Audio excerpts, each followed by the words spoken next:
কাঁচামরিচ বাটা দিয়ে গরুর মাংস বোনা। আসসালামু আলাইকুম, আশা করি সবাই অনেক বেশি ভালো আছেন। আজকে আবার চলে আসলাম আপনাদের সাথে শেয়ার করতে ঝাল ঝাল গরুর মাংস বোনা করছি কাঁচামরিচ বাটা দিয়ে।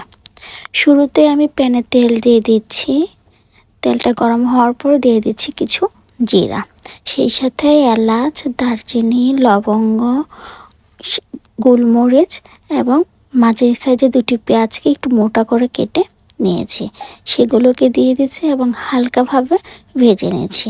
পেঁয়াজের কালারটা যখন চেঞ্জ হবে দিয়ে দিচ্ছি 1 চামচ রসুন বাটা, 1 চামচ আদা বাটা। আদা রসুন পেঁয়াজটাকে ভালোভাবে মিশিয়ে নিচ্ছি। এবার দিয়ে দিচ্ছি কাঁচামরিচ বাটা।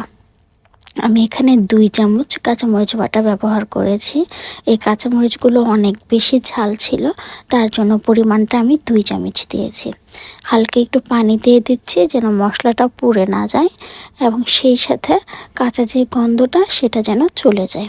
এবার ঢাকনা দিয়ে ঢেকে দিচ্ছি, কিছুক্ষণ এটাকে ভালোভাবে কষিয়ে নেব। দেখতে পাচ্ছেন এটা ভালোভাবে কষানো হয়ে গেছে এবং উপর দিক দিয়ে অনেকটাই তেল উঠে গেছে। এবার দিচ্ছি 1 চামচ জিরা, 1 চামচ ধনিয়া, 1 চামচ হলুদ এবং সামান্য অল্প পরিমাণ মরিচ গুঁড়ো, সেই সাথে পরিমাণ মতো লবণ এবং গরম মশলা গুঁড়ো 1 চামচ। এটাকে খুব ভালোভাবে মিশিয়ে নিচ্ছি। এবার আমি এখানে 1 কাপ পানি দিয়ে দিচ্ছি মশলাটাকে খুব ভালোভাবে কষানোর জন্য। মশলাটাকে খুব ভালোভাবে কষিয়ে নিতে হবে। আসলে আমার আম্মা বলতো মশলা কষানো যত ভালোভাবে হবে খাবারের স্বাদ নাকি তত বেশি হয়। দেখতে পাচ্ছেন এটা ভালোভাবে কষানো হয়ে গেছে এবং উপর দিক দিয়ে তেল উঠে গেছে। এবার আমি আগে থেকে ধুয়ে রাখা মাংসগুলোকে দিয়ে দিচ্ছি।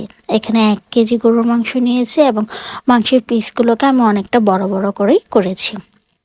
এটা মূলত সিনার মাংস যেটা বলে সেই মাংসটাকে নেওয়া হয়েছে। এবার আমি একে একে সম্পূর্ণ মাংসটা এখানে দিয়ে দিচ্ছি এবং সম্পূর্ণ মশলার সাথে খুব ভালোভাবে মিশিয়ে নিচ্ছি। মশলার সাথে মাংসটাকে খুব ভালোভাবে মিশিয়ে নেওয়ার পর আমি এটাকে একটু ভালোভাবে কষিয়ে নেব।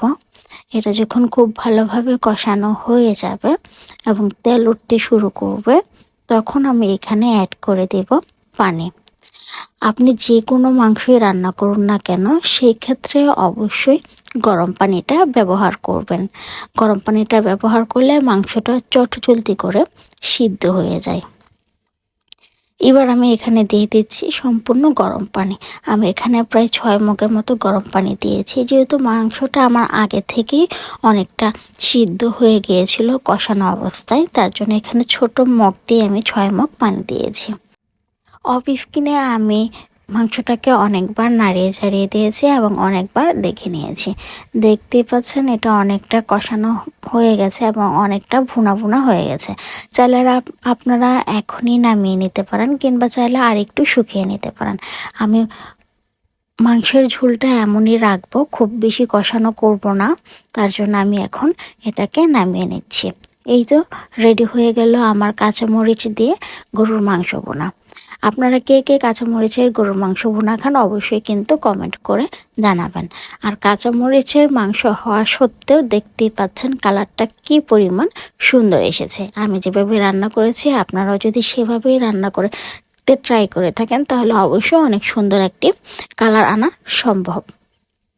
পরিবেশনের জন্য আমি একটি বাটিতে মাংসটা তুলে নিচ্ছি। এই তো রান্না করা হয়ে গেল আমার গরুর মাংস ভুনা। আপনাদের কাছে আমার এই ভিডিওটি যদি ভালো লেগে থাকে কষ্ট করে হলেও একটি লাইক, কমেন্ট, শেয়ার, সেই সাথে আমার ইউটিউব চ্যানেলটি সাবস্ক্রাইব করে দেবেন।